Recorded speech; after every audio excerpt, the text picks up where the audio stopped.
सत साहेब। गुरु तेरा ही आसा। बच्चों, मन, कर्म, वचन और ध्यान, अगर हम इन सभी बातों को गौर से समझते हैं और जानते हैं तो हमें अपने आप का पता लग जाएगा और हमारे शरीर से सभी बीमारियां निकल कर चली जाएगी। बीमारियां सिर्फ वो नहीं होती जो चारपाई पे पड़ा रहे, डॉक्टरों के पास घूमता रहे या हम दवाइयां लेते रहें, केवल वो बीमारी नहीं होती। बीमारियां तो वो भी होती है जो हमारे दिमाग को 24 घंटे खराब करती है।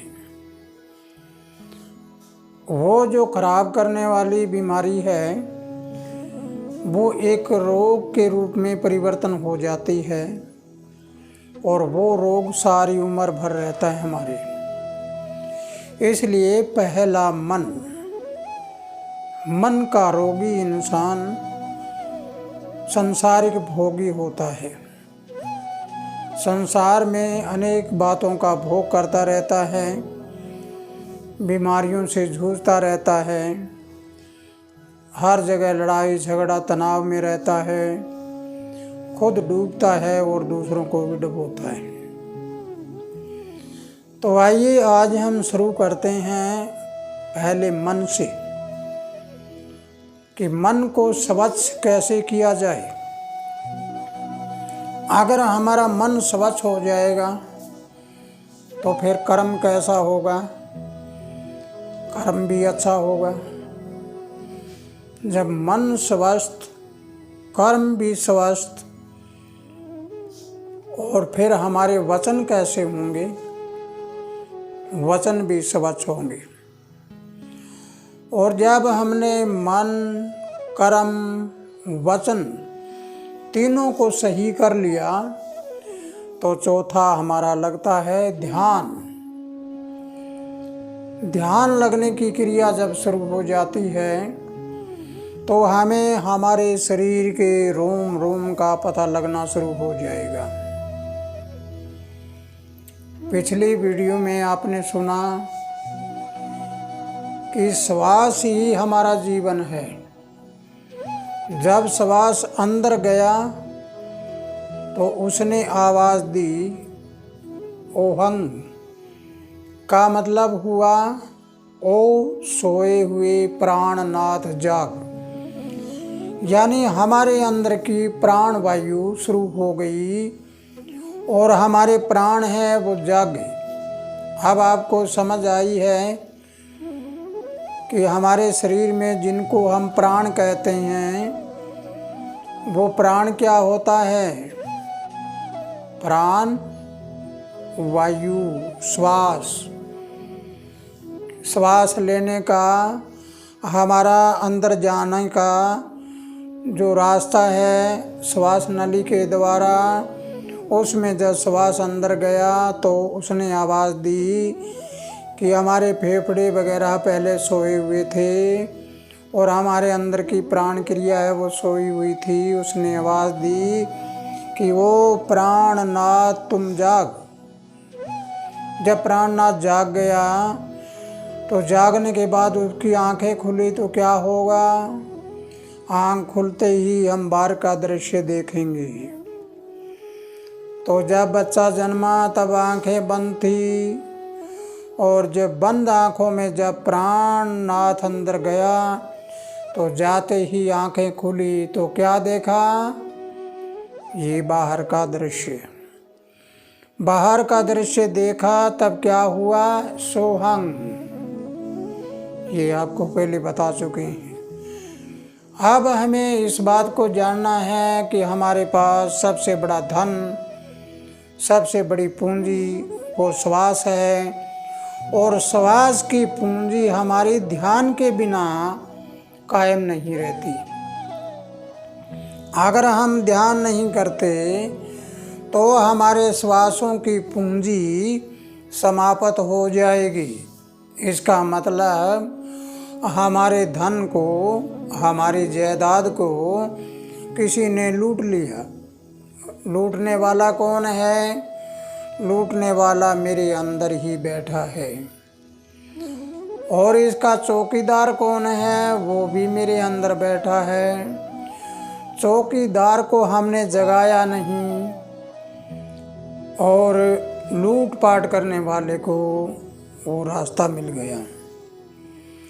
तो इसलिए हमें जानना होगा और पहचानना होगा कि हम अपने चौकीदार को जगाएं। वो जागेगा ध्यान क्रिया से। तो पहले हम मन को स्वच्छ करें। मन 5 तत्व, 25 प्रकृतियाँ, 10 इंद्रियों का समूह है।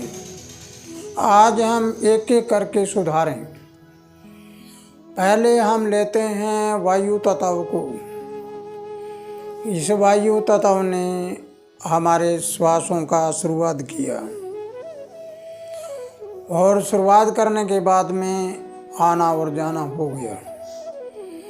जब हमारा किसी के साथ आना जाना हो जाता है तो वहाँ पर मित्रता बढ़ जाती है।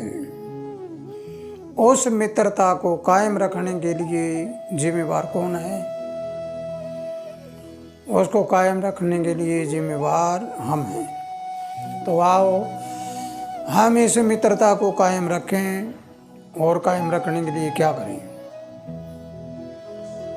मित्रता को कायम रखने के लिए अभी हम श्वास पे ध्यान लगाएंगे और श्वास क्रिया के बारे में आपको जानना है। आज बड़े गौर से समझना है आपको। श्वास का पहली बार आना कहाँ से हुआ? नाक तो इसका द्वार है श्वास के अंदर जाने का, लेकिन श्वास कहाँ जाकर टकराता है? जब हम श्वास लेते हैं तो ऐसे ध्यान करके देखना, हमारा पेट साथ में हिलता है।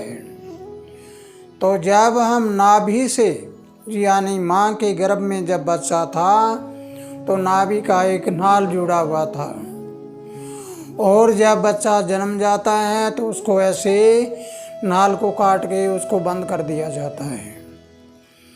अब यहाँ से बंद करने के बाद में श्वास क्रिया नाकों से शुरू हो जाती है। जब हमारी श्वास क्रिया शुरू हो जाती है तो वायु तत्व ने हमारे प्राणों को जगाया। तब नाभि से जब तक सांस आता है तब तक आपको समझना है कि हम स्वस्थ हैं। जब ये श्वास यहाँ ऊपर आने लग जाए तो सोचना है इतनी बीमारी शुरू हो चुकी है। फिर ये श्वास यहाँ से आने लग जाएगा तो और सोचिए कि ये तो कोई संदेश है, अब कोई बीमारी है मुझे। फिर आगे चलते चलते यहाँ पर भी आ जाता है और यहाँ आते आते यहाँ आ जाता है, ऐसे करने लग जाता है। इसके बाद क्या होता है इसको सोचना है। इसके बाद जब ये यहाँ से आता आता बाहर निकल जाता है तब क्या होता है? फिर हमारी आंखें बंद और सब कुछ अंदर चला जाता है। फिर अंदर वाला क्या करता है? वो निकल कर बाहर चला जाता है। वो निकला कौन? वो निकलने वाला है भ्रमंडी मन। अब उस भ्रमंडी मन की खोज आज हमें शुरू करनी है कि हम उस निकलने वाले को पकड़ें कैसे, उस निकलने वाले के बारे में जानें कैसे। तो प्यारे बच्चों, अगर उसको आपने जिंदा जी पकड़ लिया तो जुगत का जीवन आ जाएगा आपको और मृत्यु के समय आप दुख नहीं पाओगे। तो उसको पकड़ने के लिए हम ध्यान क्रिया में बैठें और आज हम ध्यान लगाएंगे मूल कमल में, मूलाधार में ध्यान लगाएंगे।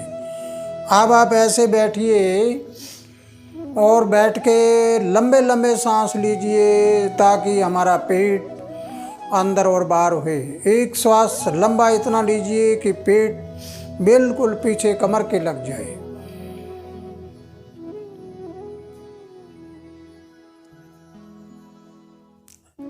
और ध्यान हमारा मूल कमल में होना चाहिए।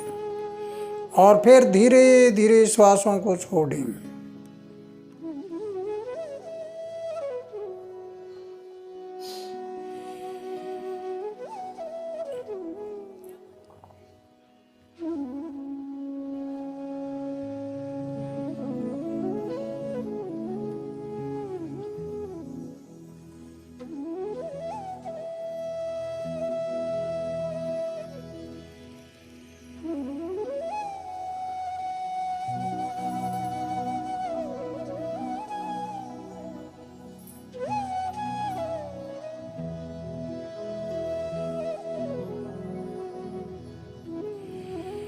अगर ये क्रिया आप करते हो तो हमारा मूल चक्कर, मूलाधार, मूलाधार का मतलब क्या होता है? हमारा आधार वही है। वो आधार जाग जाएगा और रिद्धि सिद्धियाँ हैं वो हमारे अंदर पूर्ण रूप से विकसित होना शुरू हो जाएगी। जब वो विकसित होना शुरू हो जाएगी तो सबसे पहला फ़ायदा तो ये होगा कि मूला चक्कर जागने के बाद सारे शरीर की ऊर्जा है वो बराबर हो जाएगी, समानांतर हो जाएगी, प्राकृतिक नियम के अनुसार आ जाएगी।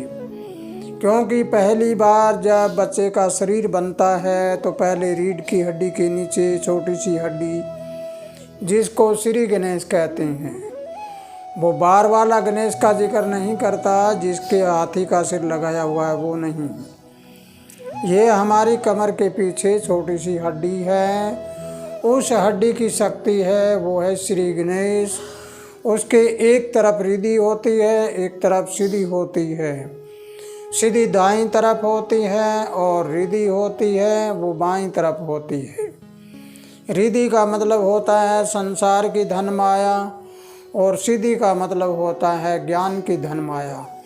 ज्ञान और संसार का धन दोनों आपके बराबर हो जाएगा।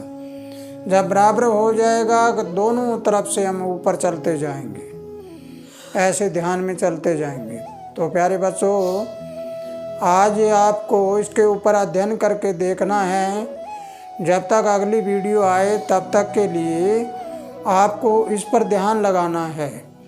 और ध्यान लगाकर जो भी बातें आप देखते हो तो उसके ऊपर चलकर आपको पूर्ण रूप से अपने विचारधारा को कमेंट बॉक्स में लिखना है और लिखकर बताना है कि ऐसा करने से मुझे ये ज्ञान हुआ है। अगर ऐसा करते हो तो आपके हर कदम आगे बढ़ते जाएंगे। और इसके अगले चरण में आपको बताएंगे कि जब रिद्धि सिद्धि सिद्ध हो जाती है तो फिर हम अगले चरण में कहाँ जाएंगे। इसी के साथ प्यारे बच्चों, खुशहाल रहो, आनंद करते रहो और इस वीडियो पे पूरा ध्यान देकर आगे से आगे शेयर करते रहो। सत साहिब। साहिब गुरु तेरा ही आसरा।